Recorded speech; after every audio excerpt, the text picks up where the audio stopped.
Welcome to How I Raised It, the podcast that goes behind the scenes with entrepreneurs who've raised capital. We uncover the tips, tricks, and techniques they use to get investors to write a check. Strap in and turn it up.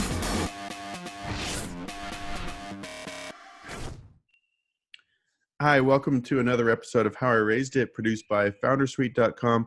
Today I have Aaron Schwartz of Passport coming to us from San Francisco. How's it going, Aaron? Great. Thanks for having me. Did you take your kids out trick-or-treating last night? We did a little bit. She didn't get as much candy as I wanted, but it's all right. I guess I'll go to the store and buy my own. It's just less fun than stealing from my child. But you can have some of ours. We have. Which street do you go to? So we live in Glen Park, so normally we would do that. But this year we went to a spot called Fair Oaks, which is in the Mission District, and turns into just a hell of a party starting at like 6 o'clock. But we've got very tiny kids, so we leave by 6 o'clock. It's incredible. Yeah. That's fun. Yeah, we went to Avila, which is in the marina, and they shut down the whole street, and it's Sure. a good time. That's great. But my wife, very cleverly, I'd never thought of this. I don't know if she invented it or heard it somewhere. She offered the kids Switch, and so Switch, you can give away all your candy, and the Switch will give you a toy or some That's money. awesome. And they opted for the Switch, and they got That's like smart. $5. So That's pretty good. yeah. Our And 2.5-year-old had candy for the first time yesterday. And she's like, I like candy. I like And candy. I kept repeating that. It was pretty good. So, yeah. Awesome. All right. Good stuff. So what is Passport? What do you guys do? Yeah, so we're an international shipping company. We help brands with products based in the U.S. going abroad. So 100% of the shipments that we do are U.S. outbound. It was a problem that I felt with my previous company. We work with digitally native vertical brands, some older line brands, and we're basically a competitor to DHL and FedEx. They don't know about us. They don't really care about us, right? By the time they do, we'll be able to work closely with them. But yeah, so we do, like the idea is to marry the great logistics, like actually physically moving parcels from here to 200 countries around the world, but giving a more modern tech experience and a much better customer experience. Because if anybody shipped internationally, it's really painful on the CX side. Interesting. Yeah, that's Yeah. great. So who's doing the actual delivery then? Do you have? Yeah, so we're asset light. We're not like two guys at the truck or anything like that. We find the right partners in the right countries. And the really hard thing with shipping is the last mile, right? Like who's actually dropping it off. That's where most of the cost is, because you take this like big pallet of packages and then you send it out, right, to all these different houses or buildings or whatever. And it's also where a lot of the loss rates are. So what you really care about is who's doing that last mile. And then for a brand or like the head of operations for let's say a t-shirt brand or a deodorant brand or whatever, like there's no way for you to know who the right partner is in every country. So that's our job. And then we get to be that one throat to choke and like that one unified experience kind of over the top of everybody out there.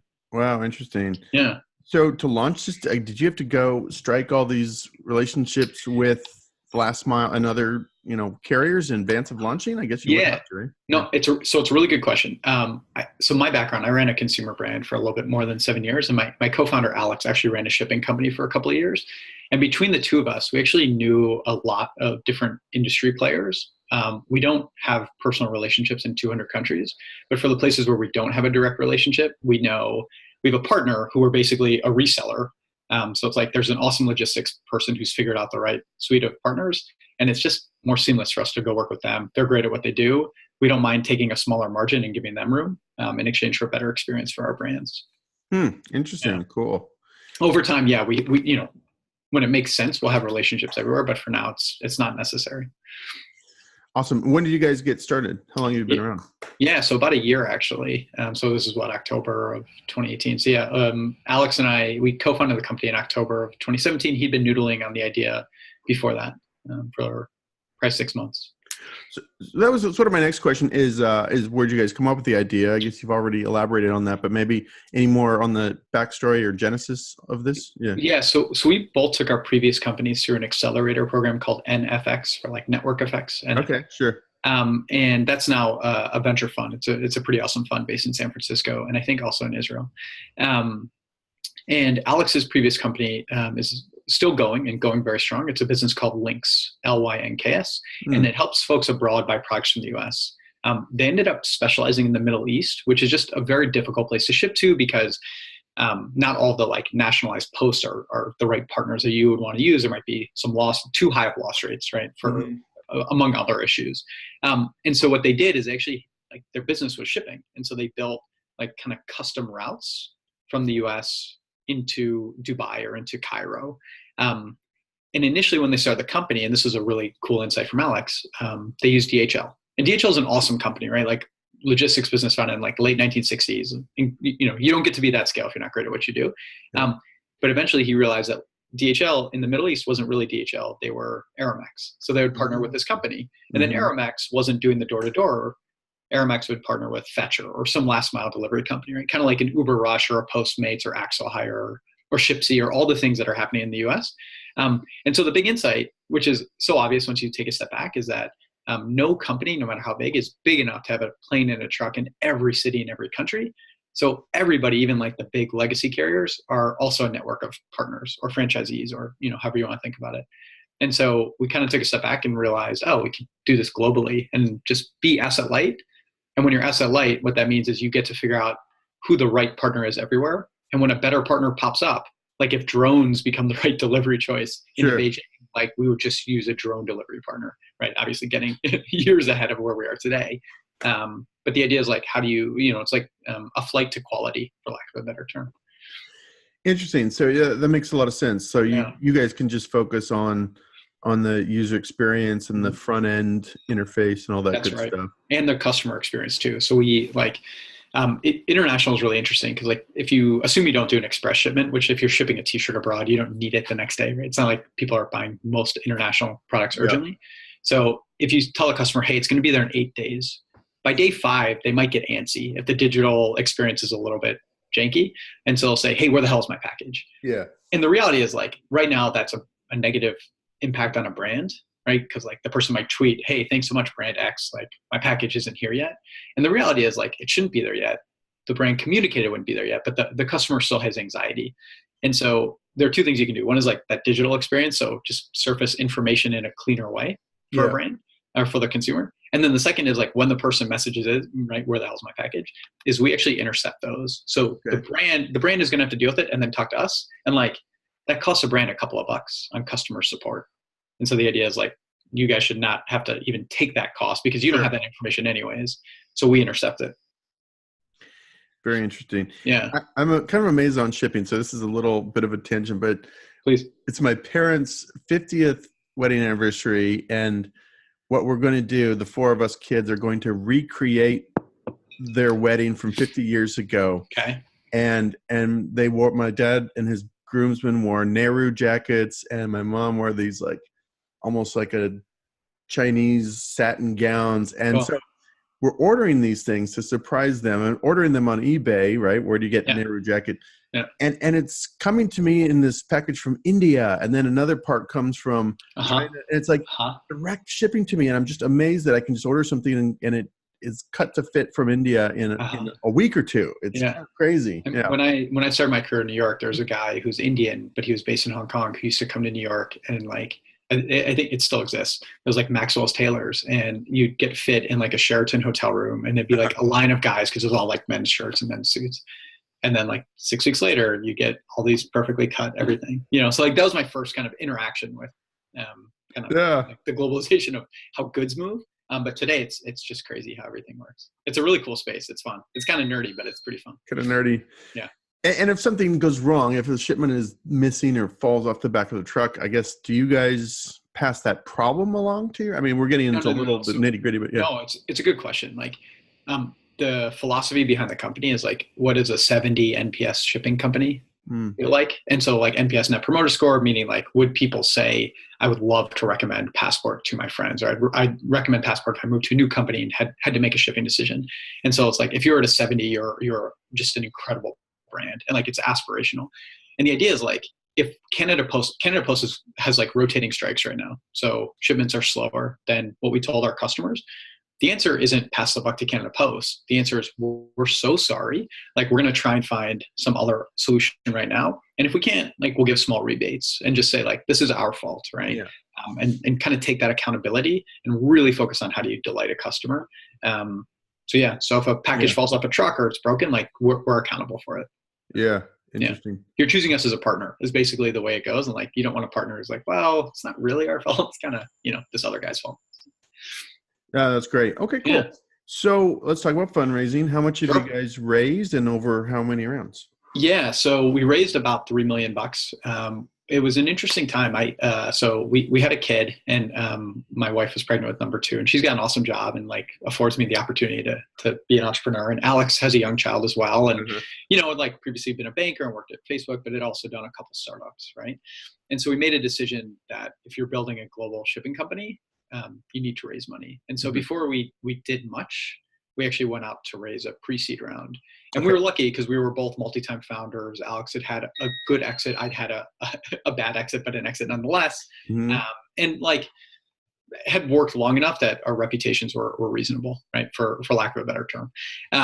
And so we went out to raise a pre-seed. And what happened is everybody who's interested in the business, and the idea was like 500K, maybe 750, more than enough. Everybody who's interested would say, oh, my friend runs company X, or one of my portfolio companies is this brand, right? So what happened is we started to get introductions to all these sales opportunities, which started to fill up our pipeline. And some of those are a year later, right? Like today are actually coming to fruition. And some of those came to fruition immediately.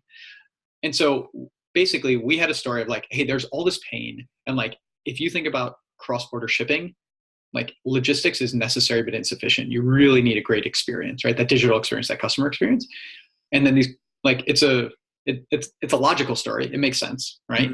And then all the investors saw, okay, like people are actually seriously interested in this. And, they're not saying we're going to buy it today, but they're saying, hey, if these guys can build this product, we would definitely buy it. And so what happened is we immediately had an interest into raising a full seed round. And so we raised 750 on the pre-seed. And then like the next day we started the process, and it all kind of ran together, but for all intents and purposes, we raised another 2.25 ballpark. So in total, we raised about 3 million legally across 2 rounds. But as far as we're concerned, like, we were building the business while we were doing this, but it was all kind of a compressed process. So did you have a working prototype at the pre-seed round, or was it? Yeah. So we have, when we started the business, like, there's the demand side and the supply side, and we already had the supply side figured out. So we knew how to move parcels everywhere in the world from the US. Like we already had those partnerships lined up. And then on the demand side, like I had my old business and like had friends with other small businesses where we could start testing. And then we have a ton of leverage in our company. And the reason we were like, hey, if we can raise 500K, we're good for a while, is we have an incredible engineering team that's actually based in Russia. So Alex was born in Russia, speaks Russian. And, 6 months after we started the company, we hired our now CTO, Tony. And Tony and Alex had worked on a previous business together. And Tony had managed this Russian engineering team. And so like, it was basically get the band back together.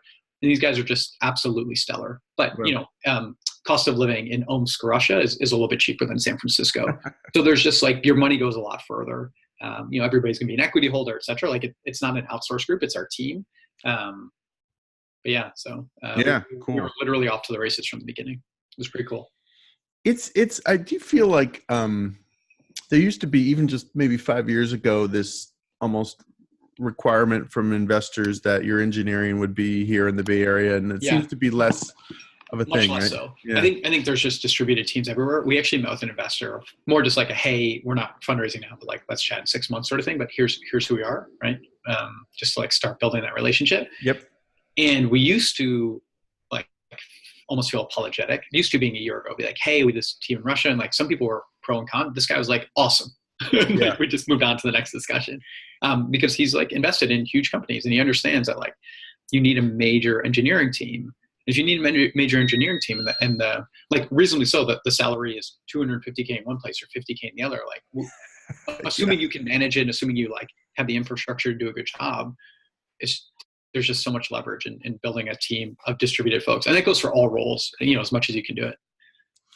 I totally agree. We have folks in Poland, Ukraine, some engineers over there, and they're amazing. They're so good, attentive, diligent, and, just great code. Yep. And I love it. It's great. I don't know why you would do anything different if you can manage it. I think that's actually, that's right. I mean, it's still like you want to have a good culture. You want to have your team, right? Like, there's no point in doing it if you're like ruthless and nobody's happy. But if you can do it in the right way, you get to build well. Okay, let's go back to the round. So how did you put this, who led the round, and how did you put the group of investors together? Maybe talk about the actual process. Yeah. So the pre-seed was the pre-seed kind of came together as a party round, and then we ended up getting a term sheet from Charles Hudson at Precursor, who's been an awesome partner all the way through. Like, we have monthly meetings with him, which is more than I've ever met with anybody who wasn't like a core part of my team previously. I think the same goes for Alex, my co-founder. And then our lead investor for the seed round is Resolute Ventures. Awesome investment firm. They are seed and pre-seed only. So there's like no mixed signaling. They help everybody go and get that A and that B.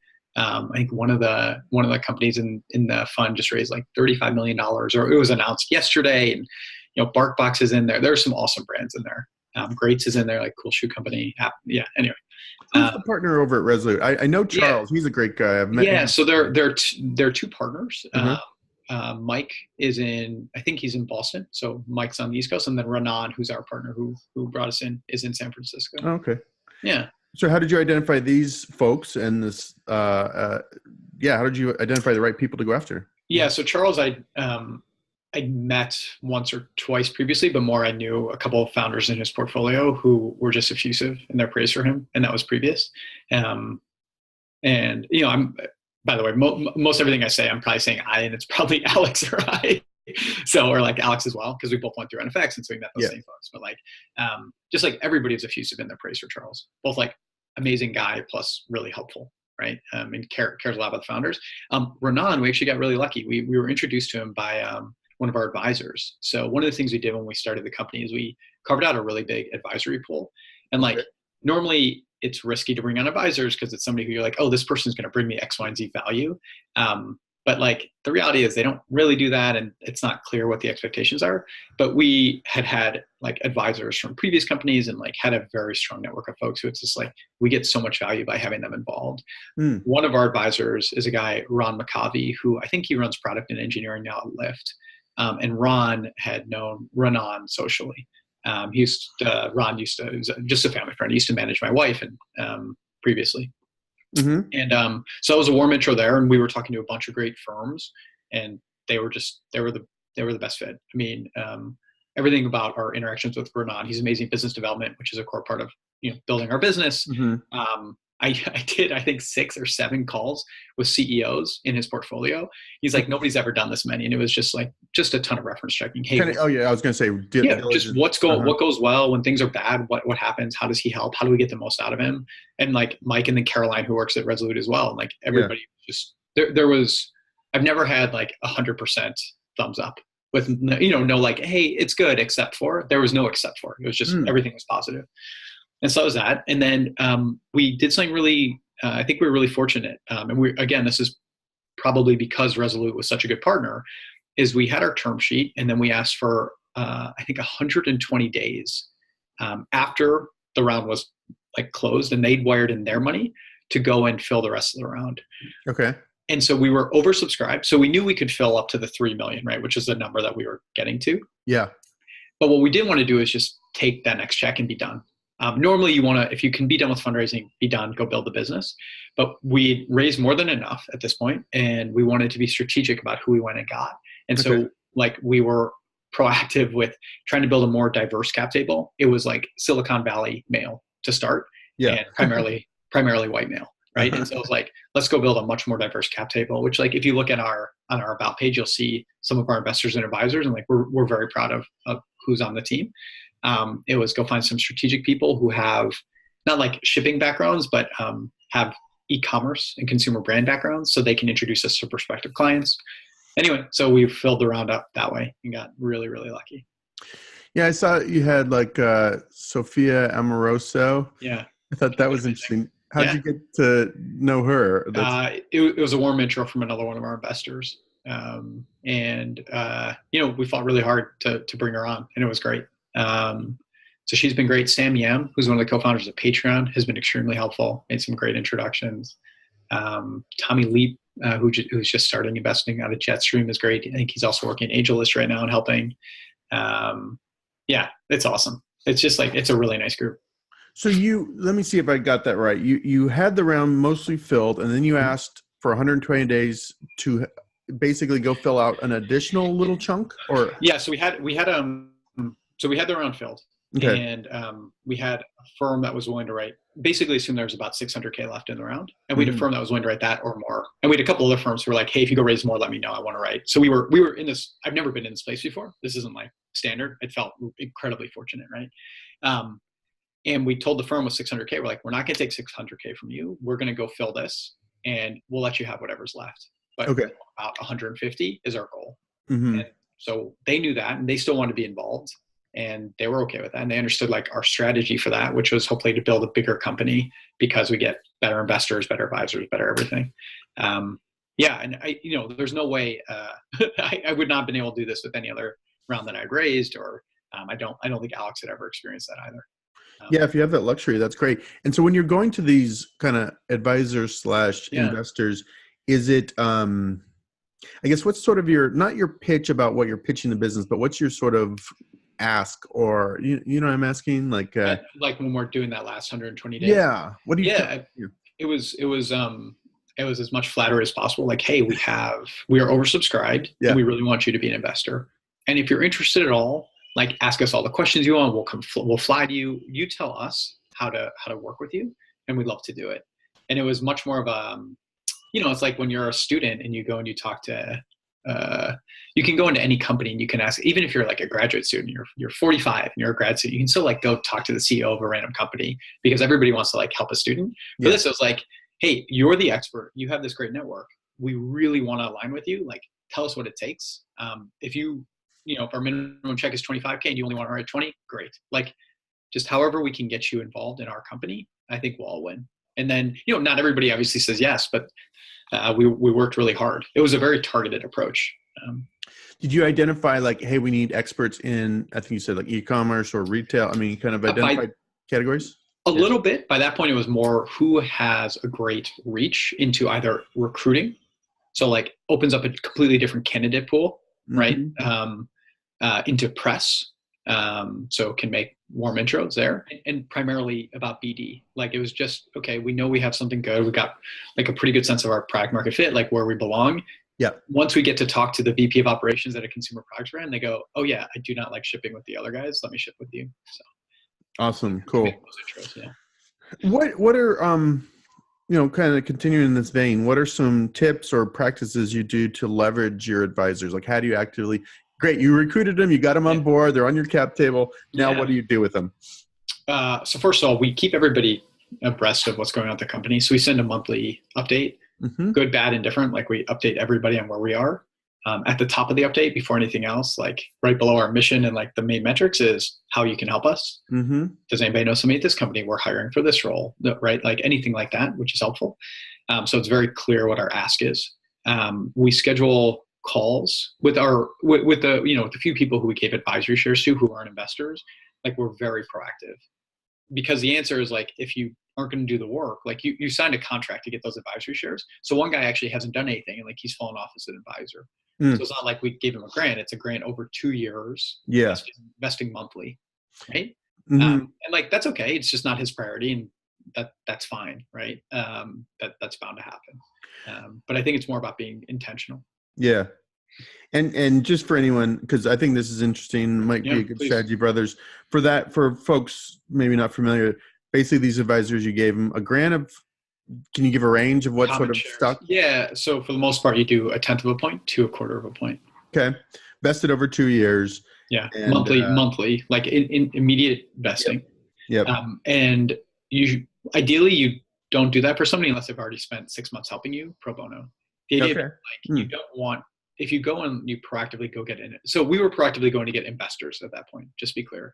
But if you say, oh, I really want like Heather, who's like the best shipping person I know and works at whatever XYZ company, and you go to Heather and like she hasn't helped you, you don't really know her, she hasn't done anything, like hopefully she'll be incredible. But the reality is like what you really care about are the people who are going to be with you day in, day out, who are going to like see an article and forward it to you and be like, Nathan, you've got to go check this out. Let me make these intros. Right. And then you want to almost like, it sounds weird, but like reward those people and say, listen, I'm incredibly grateful for your help. I want to make you a formal advisor. So there's one guy who actually, we did that where we weren't even thinking about it, but his name's Brendan Baker.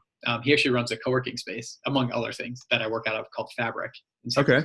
It's awesome. It's right at Civic Center. It's like it's like a co-working space with like a really deep community feel. It's Thursday today, and every Thursday we have a community lunch, which is pretty great. Oh, cool. And so Brendan helped us tell our story and helped us with the fundraise. And he didn't make a bunch of intros, but he helped us narrow in our story. And he called BS when we were full of it. And he just really, really refined it. And he put in time. And if we'd asked him for 10x more time, I have no doubt he would have, put aside whatever to go help. And I think the right way to do advisors is to find those people who are like deeply embedded and are helping, and then almost reward them. Yeah. For Alex and I, we'd actually had history with a lot of people. So one of his old advisors is this guy named Hap Klopp, who's a professor, but also was like the founder of the North Face. And Hap has been incredible. So Alex knew that. Like, I didn't need to go meet and interview Hap and get free help for 6 months. One of my buddies, Bhavin Parikh, is the CEO of a company called Magoosh. It's an ed tech company. If you want to go get like GMAT, GRE, like any testing, like awesome business. And he'd helped me for 5 years at my previous company. And so I was like, yeah, this guy is just an incredible CEO. We'd be lucky to have his time. Awesome. Yeah. Good. Okay, great. Any other, how many investors did you talk to when you were raising the round? Did you cast a wider net, or was it pretty focused? Yeah, we cast an extremely wide net, and we got a lot better as we went through the process. I don't even know. I have a list of 250. So so we either talked to or emailed with, called that many. Yeah. That we had in person or phone calls with at least 150 or 180. Yeah. I think that's right. Probably 150. Yeah. No, that's good to know. I think that's one thing founders need to hear, is it actually does take a lot of. It's frustrating. Like we got down to like diligence and like real depth with 5 firms. Okay. 2 just went completely dark and we never heard from them again. And like that feeling is awful as a founder. And like it happens. And incentives aren't aligned, or, like, it's just not, once you've decided, no, it's not worth your time to like spend another minute on it. If you've got 1,000 other deals you can look at. And so at the end of the day, like building a real process and having a lot of numbers means it's a forcing function to practice and to get your story right and to take away regret. Because if you talk to 20 and 2 are interested, and then, one's kid is sick, so can't come into the meeting that day and advocate for you, like you might lose that deal, and whatever happens with the other one happens. Yeah. And so, but if you have 100 and there's still no interest, like you're either not refining your story from pitch to pitch and figuring out what the real gaps are in your business, or maybe it's just not the right time to raise, or it's not a venture fundable business. And like neither of those, like kind of latter 2 are bad. It's just it is what it is sometimes. Yeah. Brigham, I saw that a couple other interesting folks are on the cap table. I believe this is public knowledge. It's on PitchBook. No, it's fine. Like Ryan Hoover and April Underwood and Kleiner. Yeah. I guess Kleiner took a little sliver. Yeah, Kleiner took a small piece. It was I know one of their new investors more on a personal level, and he is awesome at logistics, and so it's kind of when you're raising a seed round, you really don't want to take money from an A investor, because if they don't lead an A round, it can be a quote unquote negative signal. But like for us, it was worth the risk, because like we're not expecting them to lead an A round. Maybe they will, maybe they won't, but it's not like, it is what it is if it happens or doesn't. But getting them in early gave us the same thing, which was like awesome advice from Ilya, who's a partner there. Warm intros to a bunch of brands in the Kleiner portfolio, which is obviously a very far-reaching portfolio. Yeah. And so it was like, it was worth the downside. Like at the end of the day, if we're not building a good enough business that people don't want to invest in, like there's no gamesmanship that matters. It's like we thought they gave us a better chance. And then Ryan has been incredible. So Ryan's the founder of Product Hunt. Super helpful every time there's been an ask, and like he's doing 1,000 things and he's always responsive. Same with April. Like we just met up with her 2 weeks ago at her office, which is pretty cool. I mean, she's the head of chief product officer for Slack, which is a massive company, and like still puts in time. I think that's the thing, is like having a name is one thing, but like I'd rather somebody who has no name but is incredibly useful. And we just got really fortunate that we have people who both like had extremely successful careers and are like generous with their time and with their introductions. Yeah. Awesome. Yeah. Cool. All right. I know we have about 2 minutes left. So sure. Any other just tips of advice, things we haven't covered, things you would do differently if you were fundraising all over again? Or, Yeah, I think I'm reflecting back on like having raised for my first business, and I think I believe so much in the business that I postured a lot in investor meetings and in investor discussions. I would hear, oh yeah, we're going to get you a term sheet next week. And I would then go tell other investors, hey, we're expecting a term sheet next week, so we should chat now. And then when next week that term sheet doesn't happen, either because the fund fell off or they're delayed or whatever, you then have egg on your face. And I think one of the big things, and Alex has been an incredible influence for me on this, is just just surprise people. And then if they don't get a chance to participate because they missed the window or it just doesn't work for whatever reason, that's okay. So I think the success on fundraising is a really, really robust process. Go out, talk to a bunch, refine your story every time. A small thing, which is maybe useful, maybe not, but every time we get a question from an investor, we create a slide for our appendix that answers that question. And then you maybe have a 10-slide deck and an 80-slide appendix, and you may never open up the appendix, but at least if an investor asks, hey, you go, oh, let me come back to that later. I've got a slide for that, right? Yep. You show that you're that expert. So you have that process, you refine your story, and you just let the cards fall as they may, right? Bring everybody together. Yep. Hopefully you're building the right business and you can excite people and inspire them. That's awesome. Okay, great. I'm taking lots of notes. That's why I'm looking down. Awesome. Okay. So in 1 minute or less, because I know you got a hard stop. Great. What if people want to learn more? What's your the best way to find out? Just passport. Yes, our website is passportshipping.com. Microsoft owns passport.com. So of course, yes. That one. I'm sure it was some product a while ago. It redirects to Bing, which is pretty cool. So we're passportshipping.com. And I know you asked, do we have any ask or anything to promote? At the end of the day, all we're really looking for is introductions to brands that have fans outside of the US. So effectively, any consumer brand that has, an Instagram presence will have fans from all over the world. And they're leaving so much money on the table just by not interacting with that international audience, because until now, international shipping has just been a pain in the butt. Yeah. So if, just warm intros to brands, that's all we care about. Cause we think we can help them, and there's no hard sale. There's no long-term contracts. It's hey, this is what we do. We could, would love to pilot with you and go. If anybody has any questions, is Aaron, Aaron at passportshipping.com. All right. That's great. Now, we do have a decent international audience, I think, on this. So who knows what could happen. I'd love to see something come of it. This is awesome. Really fun. Well, Aaron, thank you so much. This is great. Good luck. So hopefully I'm not giving away, but you say you have a investor meeting in 20 minutes. So this is a warm intro. This is okay. This is in 6 or 9 months. I mean, the random tip that you asked for is Mark Suster wrote a blog post a couple of years ago called, maybe 10 years ago, who knows, called Lines Not Dots. And the idea is give people data points to understand what's the trend of the company. And so we're just meeting this investor who in a year or two, it might be useful. I also advise a bunch of companies, I can make intros to him for them, and who knows what'll happen, but just a good conversation, and he'll teach us about our business too. Good. Awesome. Yeah. Well, enjoy it. Good luck. And we'll catch you after your next round. All right, man. Thanks so much. This was great. Bye.